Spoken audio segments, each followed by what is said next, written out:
placed on the set-asides immediately, or when we begin the application process for them, with the remainder being held as we assess the round 1 and round 2 projects to make sure that we are actually meeting our standards and pledges to the Department of Housing and Urban Development.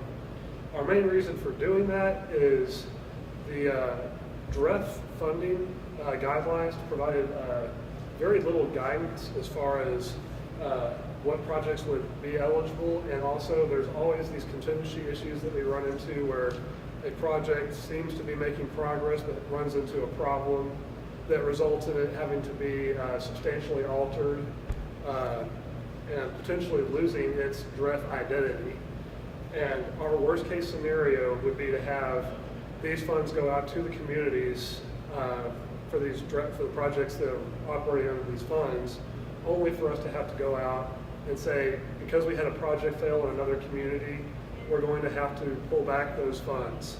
That's a worst case scenario for us, so we're holding it as a staggered allocation in order to assess everything and make sure we don't run into any problems.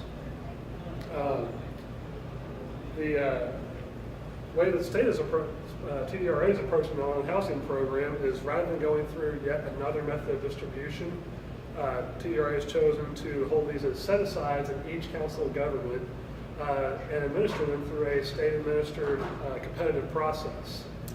For those of you that are familiar with how the pool competition worked for the First Amendment, this is going to operate in a very similar manner.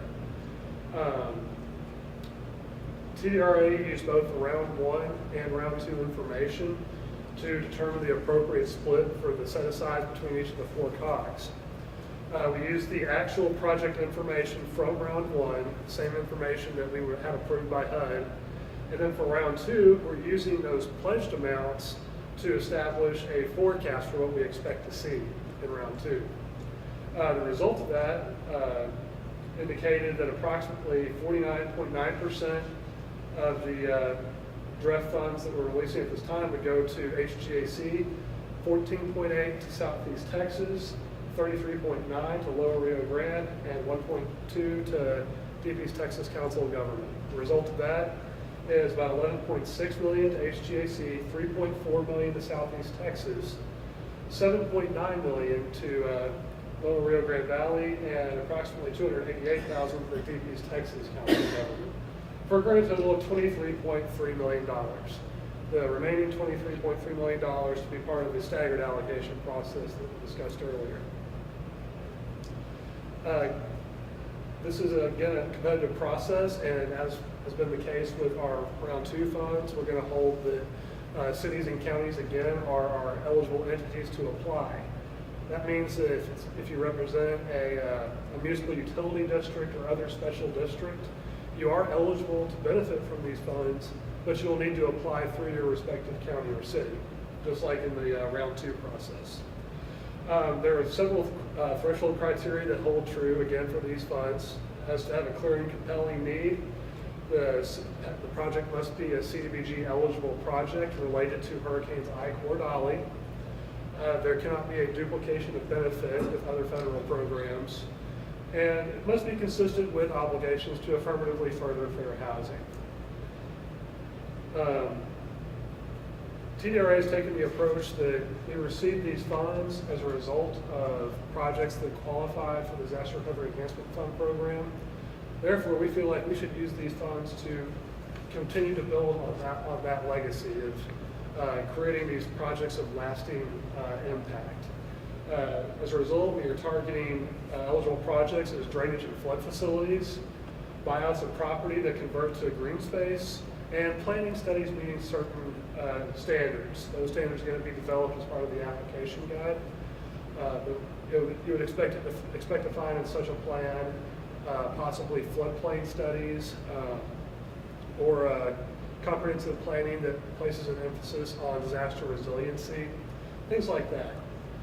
There is not a maximum reward for these funds, but the competitions take place within the COGs. That means that the city of, say, Santa Fe and HGAC is maybe competing with Dickinson, but it's not competing with Lufkin.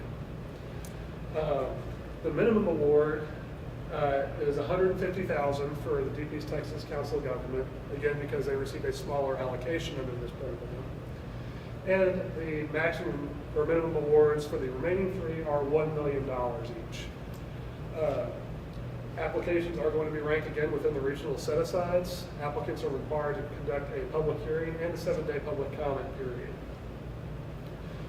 We used 5 primary distribution factors as we move forward with the competitive process. They include low to moderate income at a 20% weight, storm impact at 25%, reduction of flood risk at 25%, ongoing efforts to reduce hazard risk at 10%, and project cost per beneficiary at 20%.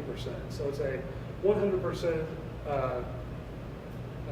frame for the distribution, with the LMI percentage serving as the tiebreaker in the unlikely event there actually is a tie as a result of these. What I'm going to do is I'm going to walk through each of the questions that will be included in the competition to help everybody understand and start putting together in their mind what types of projects we want to be eligible or score highly. LMI percentage is a single question worth 20 points and operates on a graduated scale with, if you're less than 51% LMI, you receive 0 points, 51 to 65%, 10 points, 65 to 80, 15 points, and 80 and above, the full 20-point allotment. These will be scored by individual projects within the application and use a cost weighting system, very similar to the pool process. Storm impact actually is slightly different. It uses a 2-question approach with the first question worth 15 points and the second question worth 10 points. First question looks at what the applicant's rate of FEMA public assistance and individual assistance per capita.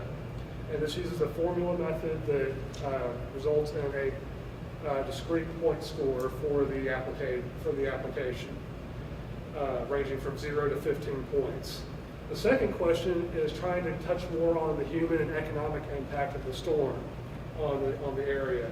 And it asks, what is the change in employment between the second quarter of 2008 and fourth quarter of 2008, with Hurricane Ike and Hurricane Dolly taking place generally in the third quarter. If there's no decrease in employment, then there's 0 points, up to 1.99%, 2 points, 2 to 3%, 4 points, 3 to 4, 6, 4 to 6, 8 points, and a decrease of 6% or more, you get the full 10 points. Under reduction of flood risk, again, this is a 2-question distribution factor. First question worth 15 points and the second question worth 10. The first question asks whether the project results in one or more of the following: modification of the regulatory floodplain to reduce flood risk to residential, buyouts of residential property for conversion to open space, or revised regulatory floodplain maps that affect residential properties in conjunction with local ordinances and minute orders, things of that nature that relate to floodplain management. This is scored based on the percentage of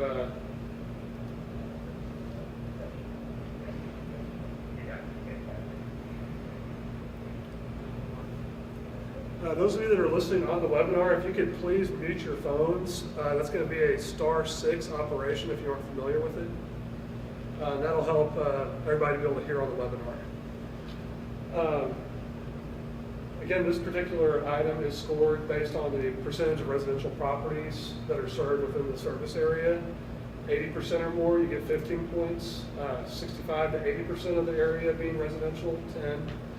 51 to 65 is 5 points, and if you're below 51%, 0 points. Again, it uses the multi-project cost weighting approach.